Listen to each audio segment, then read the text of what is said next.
Partha Kar, who will be joining us online virtually. So, Partha, whenever you're ready, if you'd like to briefly introduce yourself and then start on your talk today about change more than hashtags. Okay. First of all, I hope you can hear me. Yeah, if you're happy to share your screen as well, Partha, or are you just talking? I'm talking and I'll share it in a minute. So I'll do that. So I'll do some, hold on, let me try and do the introduction as we go along. So bear with me 1 second, guys, while I try and find my presentation as well. So while I'm doing that, so just for the benefit of others, my name is Partha Kar. I'm a consultant in diabetes and I work in Portsmouth. And I do a couple of national roles along with my clinical job. One is as one of the national leads for diabetes, and the other one is looking at issues of discrimination, especially based on race in the medical workforce. But I obviously work with Anton Emmanuel, who does a lot of other work in all the other areas all across the board. So I'll talk a little bit about it and then go from there, take some questions and see how it all plays out. So I'll try and see if my master plan of sharing my screen works. So bear with me 1 second.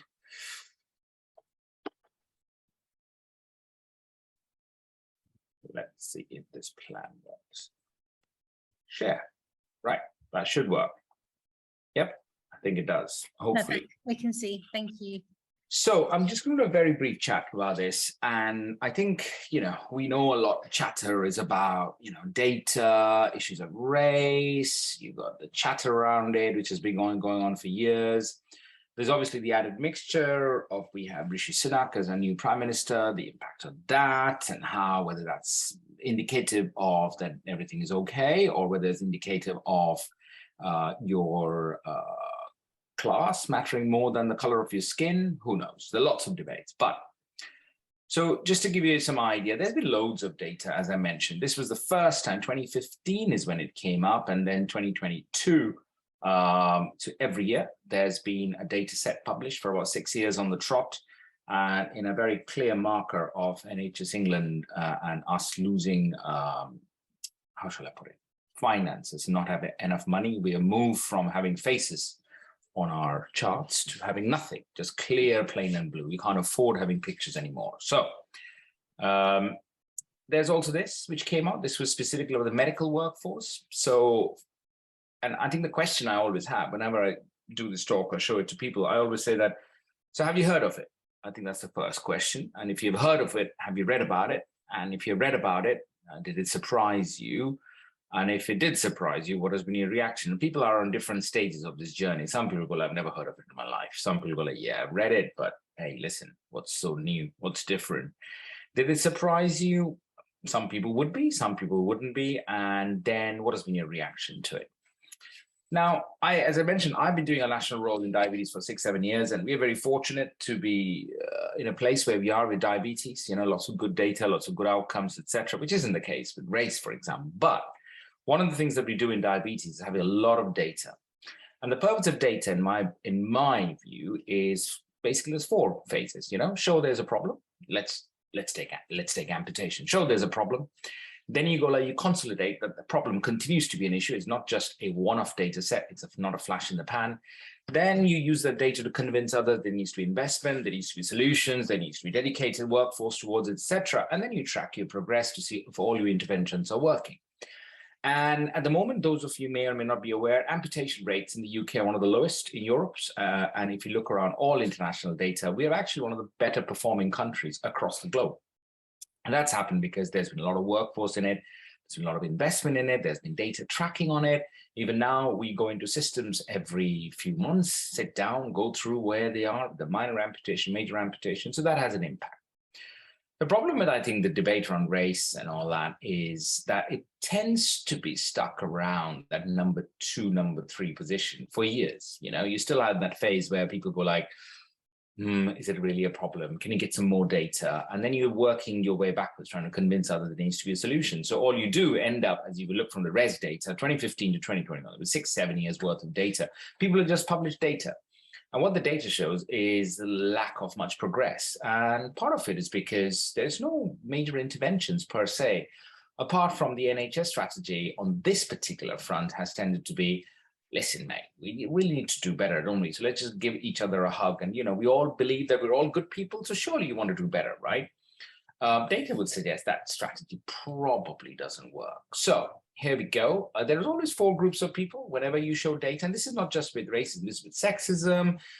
This is with any data sets you want to do. I mean, I've done this journey, not just with race. At the moment I'm going through it, but I've done this with technology and diabetes. You show people something and you immediately have people coming around and go like, Partha, totally in. Don't worry about it. We are your allies. We want to make this happen. Then another group of people saying, convince me, I'll come in if you can show me data and show me signs. And then you've got a third group of people who are so tired with life in the NHS who just go like, can't be bothered anymore. Just tell me what you want me to do. And then there'll be a group of people who say that isn't really a problem. And racism goes in the same space. You look around you. We all would like to believe that we're all fantastic people, but the NHS is part of society which has got its evils, and its discrimination has the same in NHS. I mean, staff come from parts of the NHS. How do you expect it to be different? It's not like people put on their badge in the morning and suddenly transform like some superhero into being somebody without any prejudice. Those of you who are women in the room, you'll hear a lot about how sexism is nearly gone. I mean, that's complete nonsense. It's all around us, wherever you want to look at it. So people who express surprise and gaslight you saying that, oh, well, is it a problem? Well, you aren't looking around enough. And just because it doesn't happen in your circle doesn't mean it doesn't happen. The same for racism, right? So you get people who say, I'm in, I'm totally in, I'm convinced. Show me some more data, Partha. Okay, if it's really one of those things that we need to do it. And there isn't a problem. And then you have the other problem of what I call intersectionality. And I always get this all the time. So you're tackling racism. What about all the other protected characteristics? And my answer is, well, what about it? They're all important. But what you don't do is put it all in one box and say, we need to tackle all of them. Because over the years, when you try and tackle all of them, you tackle nothing. And that's where we are. So here are some data. This is where we are with data. This is AFC, People Agenda for Change. So we'll include nurses, dietitians, everybody. And you can see some of the data here. You can see the white on white splits. It's been going up over the years. You can see where we are. Some people have decided not to put down what they're doing. But in general, you can see that's a split across the country as far as workforce goes.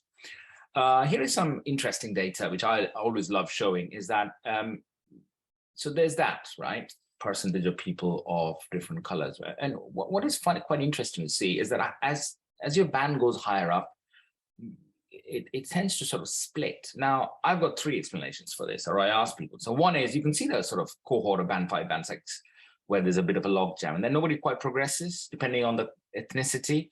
So either people are not applying, or they're just not good enough, or there's a problem in how we are distributing senior roles out in this country, in this system. And we can say whatever we want, right? That's the data. Now, people do come back and say, well, that's not quite right. There are many nuances to it. I said, okay, well, that's brilliant. That many nuances to it. Well, if you believe this not to be a fair representation, so somebody explained to me why there's so low band 9s compared to, and if I disaggregate this data, which I'll talk about in a minute, you'll see it even worse. Black community, South Asian, etc. It breaks up even further. So somebody needs to explain to me in very simple language why that's the case. Either people are not applying, or people are not qualified, or you've got a bias in the system. There's only 3 explanations for it. So somebody needs to tell me, and if you feel this is not right, then do something to correct it. My job is to just show the data and ask you whether you feel it's fair or not. So the pattern. You look at this, these are the percentage of staff who believe that their trust provides equal opportunity for career progression and promotion. This is 2015 to 2020. I mean, what do you see? Nothing's changed. People still feel, depending on your ethnicity, it's not really happening. And personally experienced discrimination from a manager, team leader, other colleagues, that's 2015, that's 2020. Guess what? Nothing much has changed. So, as I said about data, if you're not going to change the data, don't collect the data. Don't pay lip service to the fact that you're trying to improve it, because you're not. And I say this from the point of view of doing diabetes. I don't want to collect data if I'm not going to show any improvement. That means my role isn't worth it. I'm not there just to produce data. I'm to produce data and then track the data to show progress if the data isn't good enough. So that's where we are. What about medics? So medics is where I look into, and these are the top headlines. GMC referrals, i.e. referral to your regulatory body, senior leadership post, consultant post, training progression, bullying, harassment, and feeling valued. Your ethnicity matters. And you can look it up. It's online. It's called MRES, MWRES. And it's very much the same. And at the moment, we're dealing with cases. I deal with the GMC regularly. There are cases which makes no sense to me. It's not about the fairness of it. It's about the application of the law differently. And I think those are things which there is bias in the system. And I say this publicly, and I've said this before. I mean, NHS England, I've got 13 or 14 people on their main board, the exec board. There's one person of color. That's not representation of your workforce. And I've said that publicly, and I get in trouble for that, but I don't really care much. But that's what it is. That's the reality of where we're at about senior positions and representation, etc. People then come back and say, well, look, Rishi Sunak is the prime minister. I said, okay, well, there's two ways of looking at it. If you think that Rishi Sunak being prime minister has solved all the problems, well, why didn't you do that in the NHS then? Clearly, the data doesn't show that you can get to the top like that. And the other one is to look at it, if you want to see it as tokenism and proof that everything is sorted, then you are kidding yourself. And that's fine, but then you need to be honest about it. So the question is, where do you fall in the group? You're sitting there, and you'll be there. You'll be all there in that group. Everybody is. Do you need some more data? Do you want to really be convinced after 6 years that senior banding in all levels of nursing, dietetics, physios, etc., is based on your ethnicity, or do you want to wait for a few more years? Do you appreciate there's a problem? What can you do about it? And is it all about the system? Is it all about NHS England setting rules? I can tell you it's not. And again, I go back to the example of diabetes. We set rules, and Nusrat will tell you. So, we have worked a lot on diabetes together. She does some amazing work. If things just work because we set up rules, then things would have improved. No, it's about the workforce believing that needs to be changed. So it's either you value your colleagues on equal levels or you don't. And you either believe that their qualification is the same as yours or you don't. So I think that's very simple binary in my head. And from that perspective, I'm very simplistic in my mindset from that point of view. So I write BMJ blogs, and I've written about 5 steps that we want to do. And here are the things we want to do in the medical space. There's no reason you can't translate it into the dietetic space and look into it. I want to look at referrals, and we want to make it flat. Your referral to your regulatory body needs to be irrespective of your ethnicity. And to do that, we are proposing that we bring in blind panels. Your sex, your color, where you train from should be irrelevant about your referral to regulatory body, completely irrelevant. You make your judgment based on the case as to whether it's going to harm the public or bring the profession disrepute, and you make your call. We need better representation, so we're going to bring in some few things into play on that one. Colleges and societies, we are pushing for better representation because, it starts from the ground. Everybody needs to do it. We've got another grade of SAS doctors. I don't want to spend time too much about it, but the last one is important. International medical graduates. We go out of our way in this country to bank on people from other countries coming to help us out, but then we don't want them to progress in their careers. Well, what kind of future is that? So you invite them, and you open up the doors to them equally. People from other countries are not your cheaper labor to sort of bank on. And I come from another country. I'm here at one of the top of my profession. Qualified people come from other countries. If you need them, you respect them, you open doors up for them. And then, of course, if you want to have homegrown people, then you create the environment so that other people might want to apply in your specialty and get into it. So away from the jingoism of everything, that's the important part and parcel of taking things forward. So we're building a collective in the medical space, NHS England, Health Education England, NHS employers, Royal College of Medics, General Medical Council, BMA. We're going to publish something very soon, and we're going to try and track the data. And as I've said, I want to see data. I want to see that GMC referrals are equal. I don't care, how you do it. And if you're not doing it, then you've got a problem. So that's up to people to sort of try and. So here's what we are aiming toward: disaggregation of data. And I'll say this. Non-white is not a homogeneous group. I mean, we need to stop that nonsense. There's enough issues of things like anti-blackness from different communities. This is not a binary white versus non-white debate. We need to also be very clear about prejudice in our own societies. I'm South Asian. We are laced with issues of misogyny, caste, all sorts of stuff. They all play out. They all play out in this country. And I think we need to be very clear about that equal things mean equal things for everybody.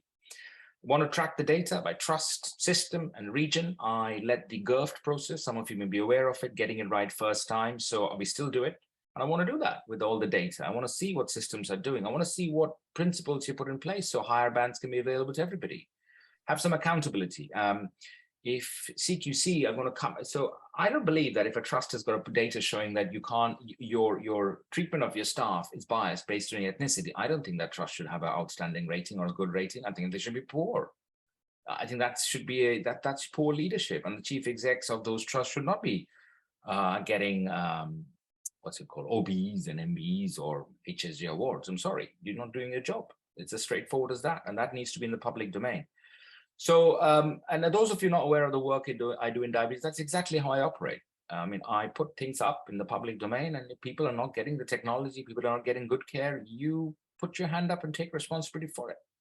So that's where we are. So finally, a few things to sort of say, you know, to you all in your day-to-day life. Remember the 4 groups of people you will encounter. Think about that. People who are already your ally, people who need a bit more data, people not really bothered and tired and will join you anyway, and people who don't believe that sexism is a problem, racism is a problem. They genuinely believe that, you know, if you come from a certain ethnicity, you're of a higher superior being. They genuinely believe that if you are a man, you are better equipped to deal with in life. So we need to try and isolate them because in a modern society, there is no place for that sort of belief, because apart from being absolute idiots, they either need to come up with a statement and consider their jobs because it's 2022. Your strategy needs to be different for each one of them. It's not easy doing it. It's not supposed to be. You know, if we had tackled racism, then, you know, we would have sorted it by now. But it's not easy. It's emotive. It's people find it very difficult. And I'll give you one example of that, so I can wrap up with that and take questions.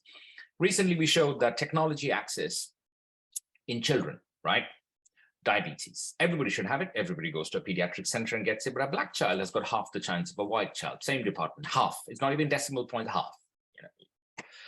So we showed it to the pediatric societies, and you know, they were very sort of upset and hurt and everything. And one gentleman stood up and said, "We feel a bit hurt because I think we feel that you're saying that the pediatricians are racist."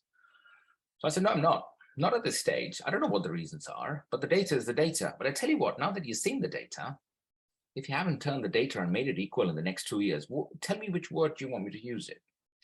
Because you should, you know, stretch every sinew to make sure that every child gets it, irrespective of the color of their skin. So that is your job now, and that's what we're doing. We're tracking them, and hopefully next year we should be able to show that we can even that out. Everybody has to have equal chances of going through. And you will fail when you're trying to do this because it's not easy to do, and you will also win. And the final bit I want to say is that there is a massive, massive important point, is that deprivation and ethnicity or racism is not the same thing. There is intersectionality, but it's not the same thing. So when I get people going to the other end of the extreme and telling me, Partha, we have created some really good technology modules in Gujarati, and I go, that's brilliant, but there isn't a single child in Portsmouth who speaks Gujarati, possibly. But what I do have is a lot of people who come from very poor backgrounds. So have the separate strands about dealing with them. And I think that needs to be looked into as well, as to about access to higher roles, etc. But this is the issue that we have at the moment. So I'll finish with this, a little quote from a man I really like, Sidney Poitier. But I think that's quite important when you're dealing with these things. Got to be open and honest, challenge yourself and think about, is it the right thing to do? And what are we doing about it? So I'll finish there and take some questions. And thank you very much for the invite. That's very appreciated. And one final thing to say, with my other hat on, the diabetes hat on, to all of you, you know, thank you very much for all the hard work you do. You know, diabetes outcomes are really, really good. It's extraordinary times, high pressure, but we genuinely appreciate a heck of a lot all the work that you guys do. You're a fundamental part of diabetes care, and we appreciate everything you do, in spite of all the sort of nonsense that you guys have to face in the dietary world, which we're fully aware of. So I'll finish there, and thank you very much for the ask. Will you be available if they send you a message on Twitter or drop you a message? Yeah. Always happy to help and stuff. Not a problem at all. Lovely. Thank you very much. All right, guys. Have a good weekend. Thank you. Bye. Bye-bye. Bye-bye.